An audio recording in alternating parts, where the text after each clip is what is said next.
Ang mga storya sa channel na to ay base sa karanasan ko at sa karanasan ng aking mga kaibigan at sa mga kwento ng matatandang aking nakasalamuha.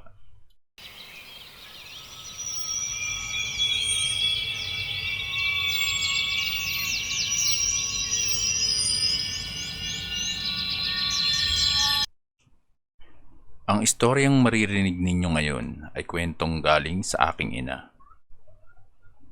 Pinamagatang Ang Magandang Babae at Ang Mahiwagang Puno. Itong pangyayaring ito ay naganap sa Cavite at 17 pa lang ang aking ina noong mga panahon na yon. Nakatira siya sa maliit na baryo kung saan ang mga bahay noon ay hindi pa dikit-dikit. Maraming puno at lupa pa ang mga daanan. Ang kuhaan nila ng tubig ay poso o ilog at ang ginagamit sa pagluto ay panggatong pa. At sa lugar nila ay may isang napakalaking puno. Hindi na maalala ng aking ina kung anong puno iyon. Pero ang kwento niya, ang punong ito daw ay napakalaki. Ilang bahay daw ang nalililiman nito. Ang naaalala na lang niya sa punong iyon ay hindi daw namumunga ng prutas at wala daw sumisilong sa puno na iyon. Hindi naman daw bawal, pero nakasanayan na nila dahil din siguro habang lumalaki sila ay wala silang nakikitang lumalapit na matatanda sa puno na iyon. Ang pangalan ng aking ina ay Teresita. Ngunit ang tawag sa kanya sa kanilang lugar ay Tess.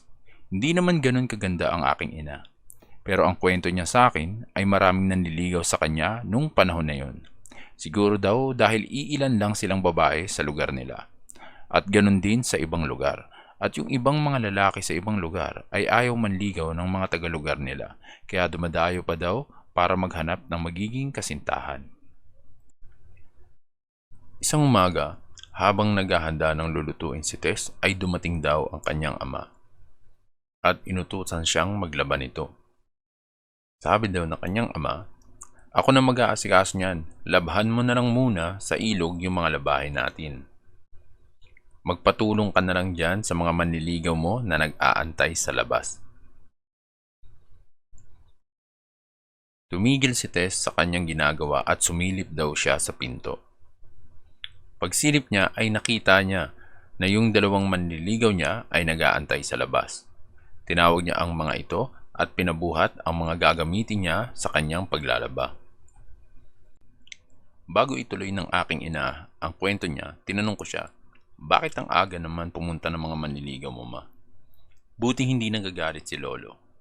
Ang sagot sa akin ng aking ina, "Noong mga panahon na yun kasi, ang mga manliligaw tumutulong talaga sa mga gawaing bahay para makuha yung loob ng nililigaw nila at ng pamilya nito. Tapos sa hapon, pag nagawa na lahat ng gawaing bahay, bibigyan na kayo ng oras para makapag-usap. May mga nanliligaw din sa akin sa hapon, pero hindi pinapakitunguhan ng maayos ng lolo mo kasi hindi daw nag-e-effort." Balik tayo sa kwento.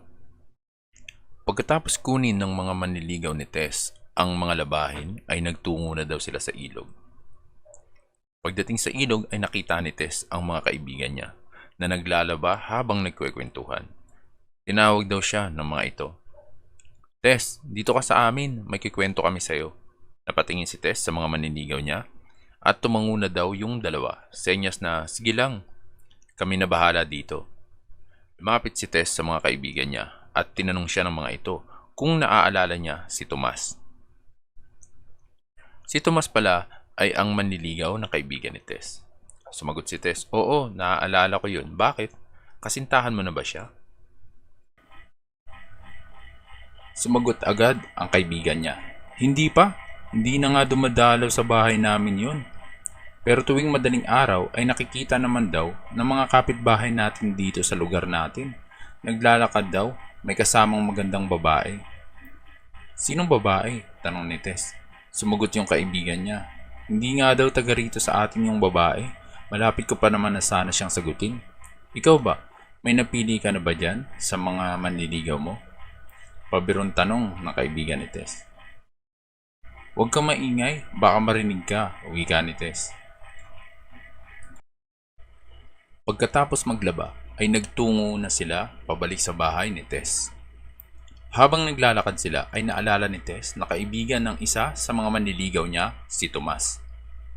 Ang dalawang manliligaw ni Tess ay si Andres at Lito. Si Lito ang kaibigan ni Tomas. Tinanong niya ito, "Lito, hindi ba magkaibigan kayo ni Tomas?" "Oo, magkalapit lang din kami ng bahay niyan ni Tomas."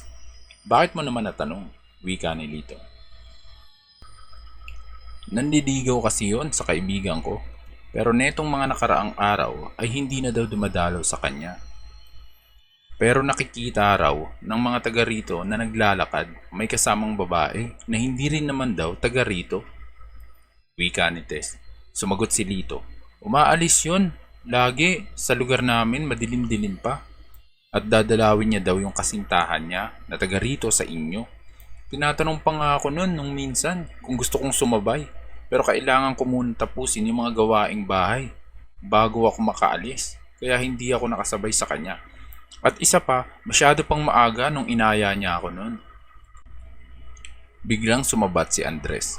"Sa lugar namin, bali-balita na may magandang babae dito sa inyo. Maputi, mahaba ang buhok at nakatira daw sa malaking bahay na gawa sa bato." Sumagot si Tess. "Malaking bahay na gawa sa bato? Ang mga bahay dito sa lugar namin ay nakikita nyo naman. Mga mabababa lang at lahat ay gawa sa kahoy. Ilan-ilan lang din ang mga may bubong na gawa sa yero." Sagot ni Andres. "Yun nga din yung palaisipan sa akin. Naikot ko na yung buong lugar nyo pero wala naman akong nakitang malaking bahay. At kahit yung maputing babae na sinasabi ay hindi ko pa din nakikita." "Aha, hinahanap mo pala yung magandang babae. Ibig sabihin ba nun, pinapaubaya mo na si Tess sa akin?" Pabirong sagot ni Lito. Napakamot na lang habang umiiling si Andres. Pagdating sa bahay ay nagsampay na sila ng mga nalabahan. At nang makaluto na ang tatay ni Tess ay tinawag na sila nito upang kumain. Habang kumakain, tinanong ni Tess ang kanyang ama, "Tay, meron ba dito sa lugar nating malaking bahay na gawa sa bato?" Tumingin sa kanya ang kanyang ama at nagtanong ito, "Nang bakit mo natanong?" Sagot ni Tess, "Yung manliligaw kasi ng kaibigan ko, nakikita daw dito sa atin tuwing madaling araw. May kasamang magandang babae at taga dito daw sa atin at nakatira sa malaking bahay na gawa sa bato." Hindi nakasagot ang ama niya. Pero nagkatinginan silang tatlo ng manliligaw niya dahil napailing daw ito at biglang tumayo at lumabas ng bahay. Kinahapunan, uuwi na ang mga manliligaw ni Tess. Habang hinahatid niya ito sa labasan, ay may nakita silang mga sasakyan na may mga sakay na furniture at iba pang mamahaling gamit na binababa sa ilalim ng pinakamalaking puno sa lugar nila. At nang matapos ng ihatid ni Tess ang kanyang mga manliligaw, naglalakad na siya pauwi nang makita niya ang kanyang ama, kasama ang mga kumpare nito na nakatingin sa mga nagbababa ng kagamitan. At narinig niya ang tatay niya na nagsabi ng, "Hindi yan sila maniniwala sa atin, hayaan nyo na lang muna." At napatingin sa kanya ito at sumenya sa kanya na umuwi ka na. Nung panahon na yon, wala pang kuryente sa lugar nila, kaya kapag madilim na ay nasa loob na ng bahay ang mga tao. Habang nagpapahinga, naalala ni Tess yung nakita niya habang hinahatid niya yung mga manliligaw niya. Kaya tinanong niya ang kanyang ama, "Tay, kanino po bang kagamitan yung mga binababa kanina sa sasakyan? Ang dami nun at ang gaganda pa." Sumagot ang kanyang ama, "Ah, yun ba? Malalaman mo bukas." Napaisip si Tess at napasabi sa sarili na, "Bakit bukas pa?" Kinaumagahan, pagkatapos mag-almusal, ay lumabas na si Tess para makipagkita sa mga kaibigan niya. At habang nag-uusap sila ng mga kaibigan niya, ay napansin niya na yung mga kagamitan sa ilalim ng puno ay wala na. Pero hindi naman daw siya nagtaka. Naisip lang niya na baka kinuha na ng may-ari yung mga kagamitan. Pero hindi niya pa din daw mapigilang hindi magtanong, kaya tinanong niya ang kaibigan niya, "Nakita niyo ba yung mga kagamitan kahapon na binababa sa ilalim ng puno?" Sumagot naman ang kaibigan niya, Oo, ako nakita ako. Pero sabi ng ama ko, kukunin daw yon ang nakatira sa puno. Ha? Nagtatakang sagot ni Tess. Sumagot naman yung isang kaibigan niya. Kwento ni Itay sa akin, may nakatira daw na babaeng dyan sa puno. Pero sobrang dalang daw nun magpakita. Hindi naman daw nananakit, pero paglalaruan ka. Lumipas ang ilang oras, tinawag si Tess ng kanyang ina. At agad-agad naman siyang sumunod papuntang bahay. Pagdating sa bahay, ay inutusan siya na bumili sa tindahan. Sa tindahan na pagbibilan niya, ay doon banda nakapwesto ang pinakamalaking puno sa lugar nila. Nakatayo to sa bandang harapan ng tindahan, mga 2 minuto ang layo kung lalakarin mo.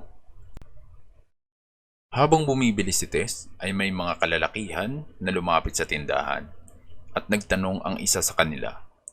Nasaan na po yung malaking bahay dito? Sumagot naman ang tindera. Anong malaking bahay? Baka nagkamali kayo ng napuntahan. Walang malaking bahay dyan o malaking bahay dito sa aming lugar. Sagot naman ng lalaki. Hindi po kami pwedeng magkamali kasi yung tindahan nyo po yung palatandaan namin. Kami po yung nagbababa kahapon ng mga kagamitan para sa bahay. Babae pa nga po yung may-ari ng bahay. Maganda siya, maputi, matangos, at mahaba ang kanyang buhok. Sabay sagot ng tindera. Ay, kayo pala yung kahapon na nagbababa ng mga upuan at mga lamesa. Opo, isa po kami sa mga nagbababa kahapon. Pero yung iba po na nagbababa, ibang kumpanya po yun. Wika ng lalaki. Nako, baka napaglaruan kayo kasi walang bahay dyan na nakatayo, kundi ang malaking puno lang niyan. At hindi rin ako pamilyar sa babaeng sinasabi mo. Ako lang ang tindahan sa lugar namin, kaya imposibleng hindi ko siya makilala kung taga rito siya, paliwanag ng tindera.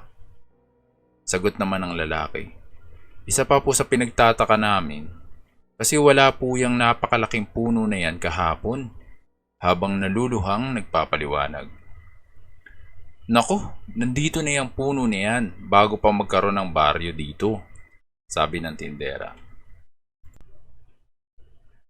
Umuwi agad si Tess nung nakuha na niya yung pinapabili sa kanya ng kanyang ina.